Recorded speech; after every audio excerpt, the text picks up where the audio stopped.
Yes, Varalakshmi garu. Yeah, today is the last day of our level 1 program.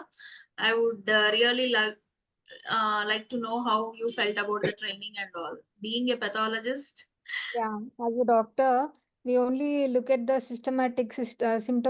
symptom-wise conditions only, and then we treat. And we basically diagnose through the report-based or some evidence-based diagnosis only we treat as a doctor, allopathy. But through bachelor therapy, I could understand that the treatment can be based through emotions also. It's all in the mind.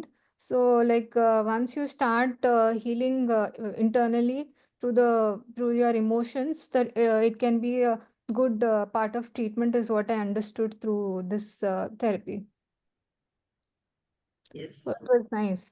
I mean, not all, I mean, from very little small conditions like sadness or depression also can be treated without the side effects, which cannot be like if you go to a psychologist, they'll be put you on many of the antidepressants and all, which has a lot of side effects, but whereas this has no side effects at all.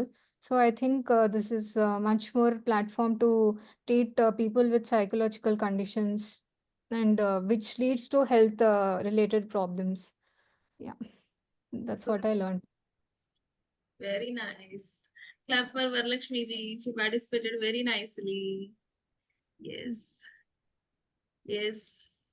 Srinivas garu. చెప్తాను.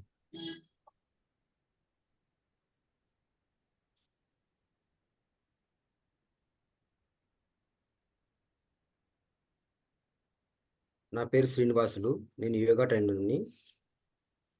ఈ bachelor థెరపీలో చేరడం ద్వారా నాకు తెలుసుకున్న విషయాలు ఏంటంటే, మనం ఎప్పటి నుంచో వింటున్నాము ఆల్ డిసీజ్ ఆర్ సైకోసోమాటిక్ అని చెప్పి.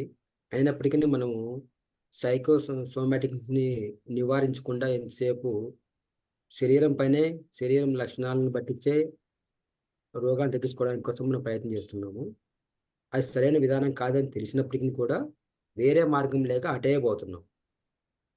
ఈ విధానంలో నాకు తెలిసింది ఏమంటే, సరైన రోగాన్ని తగ్గించుకొని మనం ఆరోగ్యంగా జీవించాలంటే దానికి మూల కారణమైనటువంటి మన యొక్క ఫీలింగ్స్ని, ఎమోషన్స్ని తీసేసుకుంటే తప్ప ఈ రోగం నివారణ కాదని తెలుసుకున్నాము. దానికి తగ్గట్టుగా ఇక్కడ ఆ బ్యాచిలర్ థెరపీలో ఆ మెడిసిన్స్ ఇవ్వడం అనేది జరుగుతుందని తెలుసుకున్నాను. రెండవది ఏమంటే, ఈ కోర్స్ చేస్తే కనుక వాళ్ళ గురించి వాళ్ళు తెలుసుకుంటారు.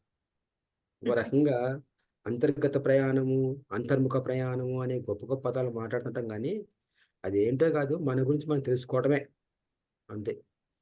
తగ్గించుకోవాలి ఏదైనా సరే ఒక మార్పు రావాలి అంటే మన గురించి మనం తెలుసుకుంటున్నాం తప్ప మార్పు అనేది బయట నుంచి ఎవరు ఇవ్వలేరు అనేది ముందు తెలుసు.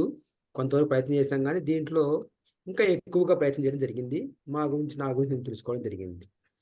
ఇలా మనలోని మంచిని కానీ చెడుని కానీ మనం తెలుసుకున్నంత వరకు మనలో మార్పు రాదనే విషయాన్ని నేను బాగా ఈ కోర్స్ ద్వారా తెలుసుకోవడం జరిగింది.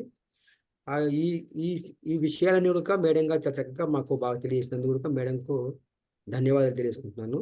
Thank you madam. Thank you. Clap for Srinivas ji. Yes, Karunasri గారు, మీరేమన్నా మాట్లాడదలుచుకున్నారా? ఎన్ని రోజులుగా శ్రద్ధగా కూర్చుని వింటున్నారు.